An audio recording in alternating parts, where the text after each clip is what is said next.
The Portuguese Camino had been on my Camino radar for a few years, especially after I read a couple of wonderful books about it by my Camino author mate Roy Uprichard. The idea of walking along the coastal towns of Portugal and crossing into Spain intrigued me. I was particularly drawn to the rich cultural heritage and historical significance of this route. However, fate had other plans for me.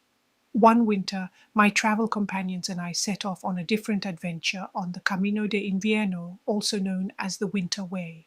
This alternative route took us through the scenic countryside of Galicia, Spain, offering breathtaking views of snow-capped mountains and picturesque villages.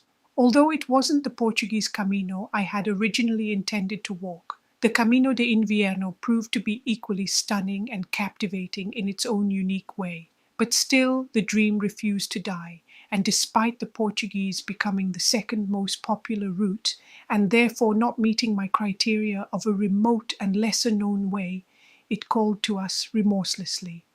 This time, both old friends and new pilgrims joined us, so that from just me walking the Camino with my husband, it was 7 pilgrims headed down ways that were not quite the same. The Portuguese Camino gives you the opportunity to do some mix and matching, short and long, old and new, stone and water, sunshine and rain. And like all Caminos, it taught us about those we walked with and most deeply about the dark and light areas in our own souls. It was busy, it began cold and rainy, and then it turned on the blazing heat.